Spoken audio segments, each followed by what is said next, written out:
Over to the NFL, where mini camps are underway. No better time for the Fowler Files than the mini camp confidential edition. And how tall am I compared to Jeremy Fowler here on SportsCenter? That is also confidential, America. Your personality is like 6'10". That's all that matters. All right. So Aaron Rodgers finally decided to sign with the Pittsburgh Steelers, and once considered to sign with the Minnesota Vikings, they've gone with J.J. McCarthy, a guy who hurt his knee during his rookie season. So how much confidence do they have in him coming off that injury? Well, Scooby, I thought it was supposed to be confidential. We're not supposed to share this with the public, we're going to do this for America. So, as was told to me, the Vikings feel like J.J. McCarthy in day 9 of these offseason workouts was a lot stronger than day 1. Coming off that knee issue, they knew he could start a little slowly, but they like the way he's throwing the ball. They feel very comfortable with where he's at going into training camp. They didn't sign Rodgers and went with McCarthy because they believe in their 3-year plan. A young quarterback they like on a rookie scale, so they'll be aggressive on the roster without him. They believe they can win a Super Bowl in the next 3 years. Now you got the Colts. Daniel Jones making his move a little bit. Minicamp taking those first-team reps with Anthony Richardson resting his shoulder. Richardson plans to be back for training camp for that battle, but I was told Jones was a fast processor at the line of scrimmage, good chemistry with his receivers. He was, quote, very sharp, as was told to me, in minicamp as the guy. So it's going to be fascinating once they hit camp in that battle. And you got the New York Jets. So they're all in, buying the expectations of new head coach Aaron Glenn. They got 2 stars that they could potentially pay. Garrett Wilson, wide receiver, cornerback Sauce Gardner. I'm told they've had some preliminary talks, exchanged some numbers, had all that fun stuff as far as new deals. So they got 5 to 6 weeks to see if they can come to an agreement before training camp on those star contracts. Speaking of contracts, Terry McLaurin. So this one's a little different because he skipped minicamp. He's been unhappy with his contract situation. I talked to somebody with the team who said, look, we want McLaurin to be a Commander for life. It's just been probably a little slower than everyone expected. These are hard deals to do. That receiver market is well above $30 million per year. He's a star receiver, so they got 5 or 6 weeks before camp to try to shake that out, and then we'll see what happens. Then you got the Browns. So this was fascinating because I was told Kevin Stefanski's plan for his 4 quarterbacks and OTAs and minicamp was to try to get a lot of different guys, different touches in different situations, and they all really answered the bell, including Sanders, who showed the ability to put the ball in some tight windows. He threw with aggressiveness, took some chances, so they like where he sits. Now Stefanski has to formulate a plan in training camp that's probably a little more crystallized, maybe has a little bit of a depth chart to it. They are not there yet, but Sanders has made an impression, there's no doubt. Really fun time of the year when it comes down to the NFL. And that, ladies and gentlemen, is Jeremy Fowler. I'm just as tall as him. Appreciate it.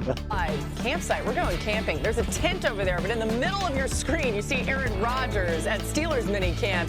That's where he's getting to know his new team this week. You see him out there in the New Jersey. Adam Schefter will tell you how it's all going in Pittsburgh. Plus, Peter Schrager gives you an update on how he thinks it's going to go in the future. Now, Trevor Lawrence is at Jags mini camp. His new offensive and defensive weapon is there in the full Travis Hunter. You'll hear from Lawrence a little later on in the show. And also, we stopped by Cowboys minicamp. You see Dak out there. Dak and company are ready to go. You're going to hear from him on how the receivers are doing and a little bit more on how this is actually great for CeeDee Lamb. Makes a lot of sense.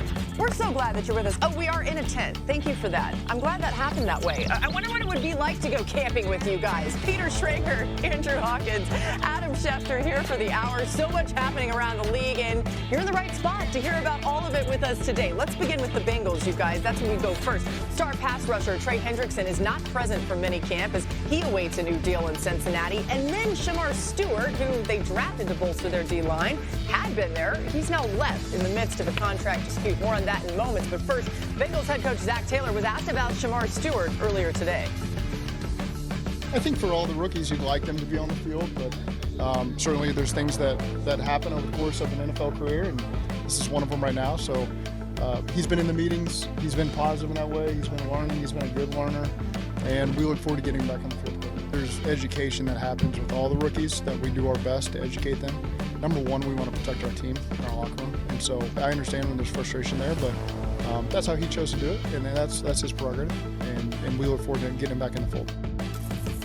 I know every head coach in the NFL has to talk about contract stuff, but I feel like Zach Taylor's had to do more of it than the other coaches. He's gotten really good at it. Adam, what more can you tell us about Shamar Stewart's contract talks? Well, this is an unusual situation. It should not be difficult to get a deal done with a rookie first-round draft pick, and yet in this particular case, for various reasons, it is. We start out with the fact that the Bengals are trying to get language that they haven't had in their contracts before that other teams have used that would void guarantees if essentially he got cut at some point during his career. Also, Shedeur Stewart has hesitated and refused to sign an injury waiver, which most rookies just go out and sign, that protects them in the event of injury at a minicamp. So he hasn't signed the waiver. They've asked for language that other teams have used that they haven't used before, and it's led to a situation where today Shedeur Stewart removed himself from mandatory minicamp when some would have wondered why he was even there to begin with, being that he hadn't signed his contract or signed the waiver. And so this whole situation has gotten more and more muddled as it has gone along and shows no signs of ending soon, despite the fact that it should be relatively simple to sign a first-round draft pick. Yeah, to just add on to what Adam's saying, he's spot on. Look, they had a draft pick 18th overall and 28th overall the last 2 years. Those guys didn't have this language in their contract. That's the real point here. The other issue is, hey, if Ja'Marr Chase doesn't have this language and he signed a deal, and T. Higgins doesn't have this language and he just signed a deal with you guys as recent as March, why should Shedeur have to sign that deal in June? Last but not least, Trey Hendrickson is still going and is not there, and the Shedeur Stewart team is watching that closely. Hey, if you do figure out a new deal for Trey Hendrickson and you do include that language, well, we'll be open to sign with the new language, but why should Shedeur Stewart, and this is from the player side, why should he be the guinea pig in all this and be the first person in Bengals franchise history to have to sign this deal when there were deals done as recent as March with some mega stars? Yeah, it's an interesting conundrum, and I'm glad you illustrated all that, Peter. Hawk, let's talk about the way that Cincinnati's front office has prioritized contracts so far this offseason. What do you think about it? Yeah, I think it puts a lot of pressure on the organization, and it is such a trickle-down effect. And not just the organization. Look, they made the decision to bring in Higgins and Chase on really big deals. They typically don't pay two wide receivers those amounts of money, but they're trying to keep their quarterback and Joe Burrow happy. So I do think for him, it puts a little pressure there as well, and that's where the trickle-down happens. Because they make that decision, it makes it a little tougher for the Trey Hendrickson situation, and then Shedeur Stewart, who they draft, which is a part of probably their insurance policy on Trey Hendrickson. Now that's muddy. So it will be interesting heading into the season because this is a distraction. It shouldn't be. And if it lingers in the training camp for Cincinnati, a smaller market, to have the national headlines be something like this permeate throughout the locker room, you hope that it doesn't have any hangover into when the real games start being played.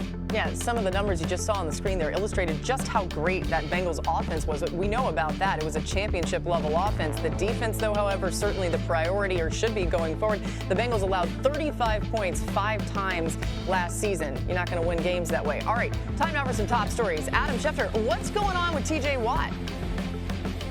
He is not at mandatory minicamp in Pittsburgh, despite the fact that Aaron Rodgers is. T.J. Watt is looking for a new contract. Mike Tomlin told reporters today that he's confident that something will get worked out because both sides want it to get worked out. It just has not gotten done yet, and until it does, Watt does not plan to show up there. He's skipping his mandatory minicamp to make a statement. The same is true in Washington with the Commanders' standout wide receiver Terry McLaurin, who's looking for a new deal in an offseason where Ja'Marr Chase, T. Higgins, DK Metcalf, amongst others, have gotten paid. And McLaurin has produced with the best of them, had huge numbers, wants a big new deal. The two sides have not gotten close to getting that deal just yet. And the biggest deal of all that's expected to get done at some point this summer is from Micah Parsons, who is expected to become the highest paid defensive player in NFL history whenever that deal gets done, and both sides are working to make it happen. It should get done at some point